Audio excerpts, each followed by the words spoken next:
నేను లక్ష్మీపార్వతి గారితో ఇంటర్వ్యూ చేశానండి.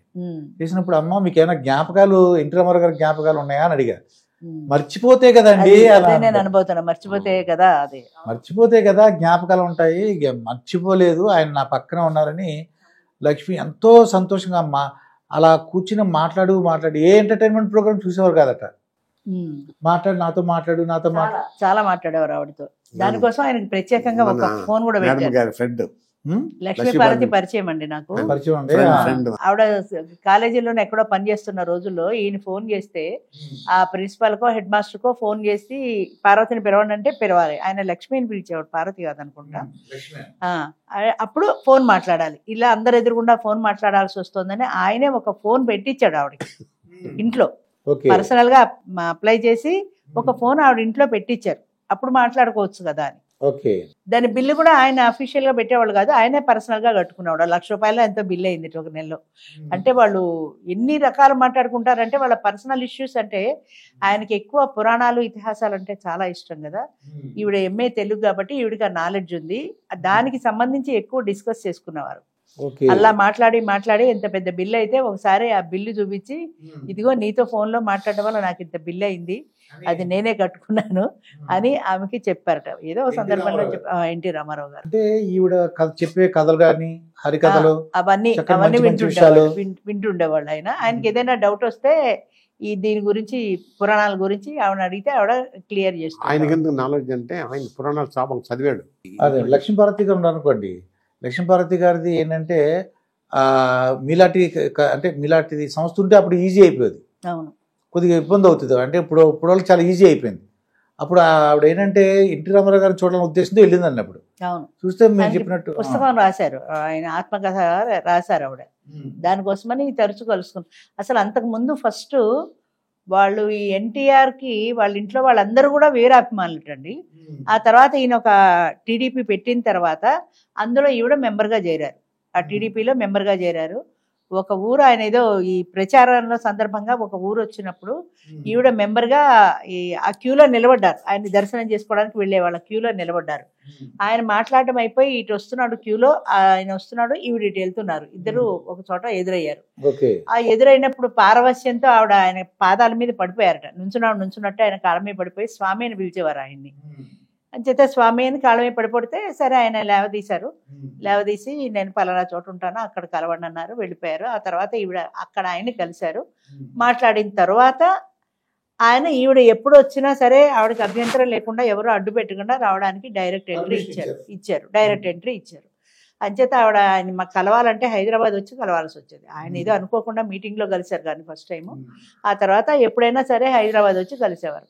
అలా కలుస్తున్న సందర్భంలో ఈ పుస్తకం ప్రస్తావన వచ్చి ఆయన ఆత్మకథ పుస్తకం రాయాలన్నప్పుడు ఆవిడ రాస్తానడం, ఆవిడ రోజు వచ్చి కూర్చోవడం, ఆయన చెప్పడం, ఈవిడ రాయడం, అలా పరిచయం పెరిగింది. అది ఎన్టీ రామారావు గారి జీవిత చరిత్ర రాసి ఆయన జీవితాన్ని చక్కగా భాగస్వామి అయ్యారు. అంతే ఆ విధంగా ఆయనకి ఒక అభిమానం ఏర్పడింది. మెయిన్లీ ఏంటంటే ఇద్దరి మధ్యన వయసు వ్యత్యాసం కూడా చాలా ఉంది. ఉన్నప్పటికీ కూడా ఆవిడ నాలెడ్జ్ ఆయనకి బాగా నచ్చింది. ఒంటరితనంతో ఆయన కూడా బాధపడుతున్నారు కాబట్టి సరే పెళ్లి చేసుకోవాలనుకున్నారు. లీగల్ మ్యారేజ్ అనుకుంటారు. ఒకళ్ళు ఉంటుందండి, ఒకళ్ళ ఆస్తి గురించి చూస్తారు, ఒకళ్ళేమో ఆయనకి నచ్చిన అంశం అది. ఆయనకి నచ్చిన లక్ష్మీపార్వతి గారిలో ఆవిడ సబ్జెక్ట్ నాలెడ్జ్ నచ్చింది. ఆయన సెలక్షన్ అన్నది అంతా మంచిదేనండి. ఎందుకంటే ఎవరు చూస్తారండి ఈ వయసులో, వాళ్ళు బిజీ, ఎవ్రీబడీ బిజీ. అందరు పిల్లలు ఎంతమంది ఉన్నా అందరూ ఎవరి కాపురాలు వాళ్ళు చేసుకుంటున్నారు, ఎవరి సంసారంలో వాళ్ళు ఉన్నారు. ఈయన ఒంటరిగా ఉన్నారు. ఆ సందర్భంలో ఆయనకి ఏదో అనారోగ్యం వచ్చినప్పుడు ఆవిడే ఉండి దగ్గర ఉండి చూసుకున్నారు. అంచేత ఆ సందర్భంలో నాకు ఒక తోడు ఉంటే బాగుంటుంది అనుకున్నారు, చేసుకున్నారు. అంతే. లక్ష్మీపార్వతి గారు మీరు కలుసుకుంటూ ఉంటారు? చాలా తక్కువ అండి. మాట్లాడుకుంటారండి. ఎప్పుడైనా పార్క్ లో కలుస్తారు, కేబీఆర్ పార్క్ లో వాకింగ్ వస్తారు ఆవిడ. అలాంటప్పుడు 6 నెలలకు ఒకసారి కలుస్తారు. తెలుగు అకాడమీ చైర్మన్ గా కూడా చేశారు. అయిపోయారు. అవును, తెలుసు. ఆయన జగన్ గవర్నమెంట్ లో ఉన్నప్పుడు. ఇంకా ఇప్పుడున్న జనరేషన్ ఎక్కువ విడిపోతున్నారమ్మా, లేకపోతే సహజీవనం అంటున్నారు. అది మీరు ఒప్పుకుంటారంటారా? సహజీవనం అంటే ఇవాళ ఒక 1 year తో ఒక అమ్మాయితో ఉంటాడు, ఇంకో 2 years తర్వాత ఈ అమ్మాయి నచ్చలేదని చెప్పి ఇంకో అమ్మాయితో ఉంటాడు. ఇలా అయితే ఆరోగ్య సమస్యలు వస్తాయేమో నా భయం అండి. కరెక్ట్, అది కూడా కరెక్టే. ఇప్పుడు మా దగ్గర ఆయన పేరేంటి, అశోక్ అని ఒక మెంబర్ వచ్చాడండి. ఆయనకు ఆల్రెడీ 3 సహజీవనాలు అయ్యాయి, 4వ సహజీవనానికి నా దగ్గరికి వచ్చాడు. అప్పుడు నేనేం చెప్పానంటే, నువ్వు 3 సహజీవనాలు అయిపోయి నువ్వు 4వ దానికి నా దగ్గరికి వచ్చావు. ఇప్పుడు ఈవిడ ఎన్నాళ్ళు ఉంటుందో తెలీదు. ఇలా సహజీవనాలు చేసుకుంటూ పోతే చివరికి నీకు ఎయిడ్స్ మిగులుతుంది తప్ప ఇంకేం మిగలదయ్యా అని చెప్పాను. నిజమే కరెక్ట్ కదా, మీరు నిజం చెప్పారు. నేను ఆ మాట అనాలా లేదా అని చూస్తున్నాను నేను. నిజమే కదా. మరి ఊరికే మనుషుల్ని మార్చుకుంటూ పోతే హెల్త్ పాడవడమే తప్ప. జీవితం సర్వే ఎక్స్పీరియన్స్ ఉంది. నేను కూడా ఆమె దగ్గర చాలా నేర్చుకున్నానండి. జీవిత సత్యాలు ఉన్నాయి. అనుభవం నేర్పిన పాఠాలండి. జీవితంలో ఏదైనా మనం నేర్చుకుంటే ఎన్నో పాఠాలు ఉంటాయి. ఎంత చెప్పారండి ఇలాగా. నా డౌట్ అదే, నిజమే. ఇంతమందిని మార్చుకుంటూ పెడితే ఎయిడ్స్ రావడమే కాదు, నీకంటూ ఎవరు మిగలరు. ఇప్పుడు ఆయనకి ఏదైనా అనారోగ్యం వచ్చింది అనుకోండి, ఈ కంపెనీ తేలిగ్గా విడిచిపెట్టి వెళ్ళిపోతుంది. కట్టుకున్న భార్య కాదు, ఎలాంటి ఎమోషన్స్ లేవు, ఇంకో డబ్బును చూసుకుంటూ వెళ్ళిపోతుంది. నీకెవరు మిగులుతారు ఏదైనా వస్తే అన్నాను. చివరికి ఆయన పద్ధతి నచ్చక తీసేసాం కూడా మా దాంట్లో. నీకు ఇలాంటి అవకాశం లేదు మా దాంట్లో.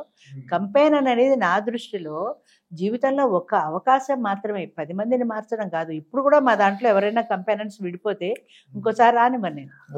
ఒకసారి పెళ్ళి అయిన తర్వాత కంపెయినర్ కానీ పెళ్లి కానీ ఓన్లీ 1 టైం మీరు వెళ్ళిపోవడమే.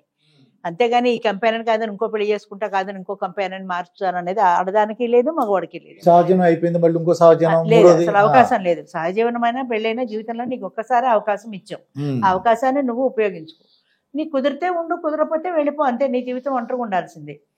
మా దగ్గర ఇంకొక కంపెయినర్ దాన్ని వదిలేసాను దీన్ని చేసుకుంటా అన్న ప్రసక్తే లేదు. రెండోసారి కంపెయినర్షిప్ కి అలౌడ్ కాదు. ఇప్పుడు ఎక్కువగా భార్యాభర్తలు ఎందుకు గొడవలు వస్తున్నాయంటారు ఇప్పుడు మేడం? మామూలుగా పెళ్లి చేసుకునే భార్యాభర్తలకి గొడవలు ఎలా వస్తున్నాయో ఇప్పుడు కూడా అలాగే వస్తున్నాయి. మెయిన్ ఏంటంటే, అంటే నా అభిప్రాయం, అది సర్దుబాటు అనేది జనాల్లో తగ్గిపోయిందండి. అంటే జీవితంలో అడ్జస్ట్మెంట్ నేచర్ తగ్గిపోయింది. నేను ఏదంటే అదే రైటు, నువ్వు ఇంకోటి అంటే నేను ఒప్పుకోను. అలాగే ఆయన కూడా, అలాగే ఈవిడ కూడా. ఒక మెట్టు దిగితే నష్టం ఏముంది జీవితంలో అని లేదు, నా మాటే నెగ్గాలి అన్న పంతం ఎక్కువ, పట్టుదల ఎక్కువ, సర్దుబాటు తక్కువ. ఇదివరకు సంసారాల్లో సర్దుబాటు ఎక్కువ ఉండేది. ఇదివరకు 3 పెళ్ళానికి కూడా చాలా అభిప్రాయ భేదాలు వచ్చే ఉండొచ్చు. కానీ ఆయన ఏదో చెప్తే ఈవిడ పడ్డమే తప్ప తిరిగి జవాబు చెప్పడం అన్న పరిస్థితి పూర్వకాలం లేదు. ఆమె పేరెంట్స్ కూడా అదే చెప్పేవాళ్ళు, చావో బతుకో నీకు పెళ్లి చేసి అత్తారింటికి పంపించిన తర్వాత నువ్వు అక్కడే తప్ప మళ్ళీ వెనక్కి తిరిగి రావడానికి లేదని. 40-50 ఏళ్ల కిందట డైవర్స్ కేసులు కూడా లేవు కదా. అంచేత కొట్టుకున్నా తిట్టుకున్నా నా బతికి ఇక్కడైనా అక్కడే ఉండేవాళ్ళు. అలా ఉండడంలో ఏదో సర్దుకుంటూ జీవించేవాళ్ళు అంతే. ఇప్పుడు ఏంటి, డైవర్స్ వచ్చాయి, సెకండ్ మ్యారేజెస్ వచ్చాయి. డైవర్స్ ఛాన్స్ ఎప్పుడైతే ఉందో, మాకు ఏదైనా తేడా వస్తే నాకేం కర్మ, నీ దగ్గర పడి ఉండడానికని వెళ్ళిపోతున్నారు.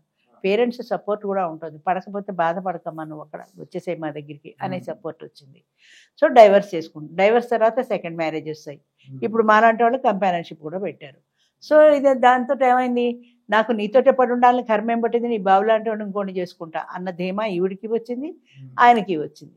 సర్దుబాటు అనేది పూర్తిగా లోపించిందండి. పెద్ద డ్రాబ్యాక్ ఏంటంటే సర్దుబాటు లోపించడం అనేది. తర్వాత చెన్నై గారు మీకు తెలుసలేదో మేడం గారు, సహజీవన హాస్టల్స్ కూడా వచ్చినాయటండి, విన్నారు కదా? సహజీవనం చేసుకోవడానికి హాస్టల్స్ అండి.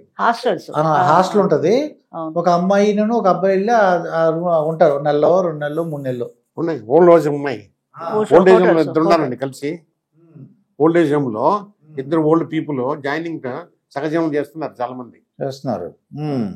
బోయో హోటల్స్ ఉన్నాయి చూసారా, అలాంటి చోట్ల చెప్తారు. అంటే 2 రోజులు 4 రోజులు ఉండడానికి అలా హోటల్స్కి వెళ్ళి ఉంటారు, తప్పలేదు. 2 ఓల్డ్ ఏజ్ కదా, వీళ్ళకి ఏమైనా సేవ చేయడానికి మనుషులు కావాలి కదా. ఇక్కడ అక్కడైతే అందరూ ఉన్నారు కదా, కన్వీనియన్స్, అక్కడ 2 అక్కడికి పోతున్నారు. ఓల్డ్ ఏజ్ హోమ్ లో ఒక ఆడ మనిషి ఒక మగ మనిషి 2 కలిసి ఉండొచ్చు. సహజీవనం భార్యాభర్తలు ఉన్నట్టు ఉండొచ్చు కదా, ఉండొచ్చు. ఒకే అపార్ట్మెంట్ 2 బెడ్రూమ్ తీసుకోవడం, రెంట్ కు వాళ్ళకి డబ్బులు కూడా మంత్లీ అంతే, 2కి అంతే.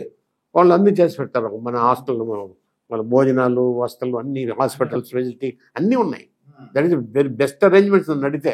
ఇంట్లో 2 కూర్చొని ఒకరి మీద ఆధారపడే బదులు అక్కడైతే తోడు దొరుకుతారు, మన ఫ్రెండ్స్ దొరుకుతారు, ఫెసిలిటీస్ ఉన్నాయి, మనకి ఎమర్జెన్సీ సిచ్యువేషన్లో ఆ మేనేజ్మెంట్ హెల్ప్ చేస్తారు, అన్నీ ఉన్నాయి. కాబట్టి that is more preferable than this. Madam, మీరు పెళ్లి చేసిన కేసుల్లో ఇతను తాగుడు ఉందండి, ఇంకో దాంతో తిరుగుతున్నాడు, అలా గొడవలు వచ్చినాయండి అన్న?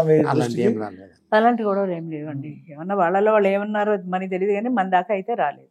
సాధ్యమైనంత మట్టుకి సెంట్రల్ గా కలిసే ఉంటారు. కంపానియన్షిప్ లో అవకాశాలు ఉన్నాయి కాబట్టి ఇష్టం లేకపోతే విడిపోతారు. తాగినోడు చెడిపోయిన వాడు లాస్ట్ మూమెంట్ మా దగ్గర రాడండి. ఎందుకంటే వాడు ఆల్రెడీ ఈ వయసులో జ్ఞానోదయం ఉంటుంది, అడిగి ఇంకేమొస్తాడు. తాగి తాగి ధనదయం ఏంటది ఇప్పటికి. విజయవాడలో ఒక దంపతులు ఉన్నారు, ఇందాక అదే చెప్పబోయాను. ఆవిడ పేరు కూడా రాజేశ్వరి. వాళ్ళిద్దరూ మీటింగ్కి వచ్చారు, సరే మాట్లాడుకున్నారు, ఇష్టమైంది, పెళ్లి చేసుకున్నారు. ఇప్పటికి 12 సంవత్సరాలు దగ్గర దగ్గర అవుతుంది. 10 సంవత్సరాల సెలబ్రేషన్ బ్రహ్మాండంగా చేసుకున్నారు, పిల్లలందరినీ పిలిచి. అవును, ఎందుకంటే వాళ్ళకి దాన్ని ఏమంటారు, అది 50 ఏళ్ళు 100 ఏళ్ళు బతుకుతామని అలా ఇది లేదు కదా. ఆయనకి పెళ్ళికే 72 ఏళ్ళు, ఇప్పటికి 82 వచ్చి ఉంటాయి. ఆమెకి 62 ఏళ్ళు, ఆమెకి ఇప్పటికి 70 ఏళ్ళు దాటి ఉంటాయి. అంచేత 10 ఏళ్ళకి కూడా వాళ్ళు 50 ఏళ్ల పెళ్ళి అంత గ్రాండ్గా చేసుకున్నారు, బంధువులందరినీ పిలిచి. అయితే వాళ్ళు పెళ్లి చేసుకునే నాటికి ఆయన భార్యపై చాలా రోజులైంది, ఒంటరిగా ఉండేవాడు, బాగా డ్రింక్ చేసేవాడు. రాత్రే కాదు పగలు కూడా డ్రింక్ చేసేవాడు. ఒక్కడు ఉండి బోర్ కొట్టి పగలు రాత్రి డ్రింక్ చేసేవాడు. రాత్రి నిద్ర పట్టక నిద్ర మాత్రలు వేసుకునేవాడు. బీపీనో షుగరో కూడా ఏదో ఉంది.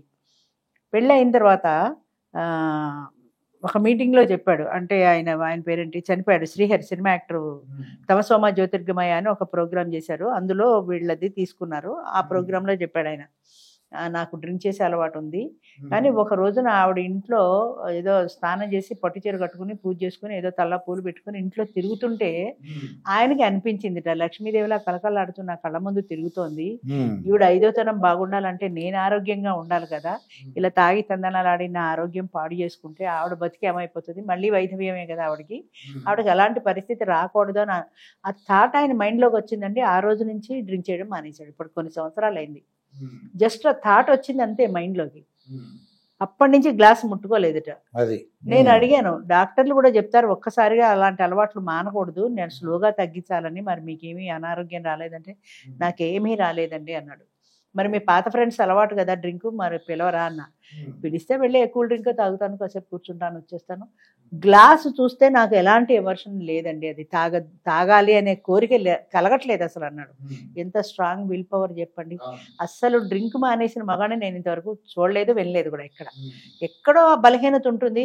పెళ్ళాం ఎంతైనా చెప్తుంది వద్దని, అలాగే అంటాడు, ఏదో ఒకటి చెప్తాడు. ఇవాళ మా ఫ్రెండ్స్తో తప్పలేదు, ఆయన ఎవరో చెప్పినట్టు, ఇవాళ ఎండ ఎక్కువగా ఉందని డ్రింక్ చేశాను, ఇవాళ బాగా వర్షం పడుతుందని డ్రింక్ చేశాను, అలా ఏదో ఒక కారణం ఎత్తుకుంటారు, అంతేగాని మానేసేవాళ్ళు లేరు. దట్టు భార్య కోసం మానేసిన వాళ్ళు అసలు లేరు. అలాంటిది ఆయన ఆ భార్య కోసం మానేశాడంటే ఇది ఎంత గ్రేట్ చెప్పండి.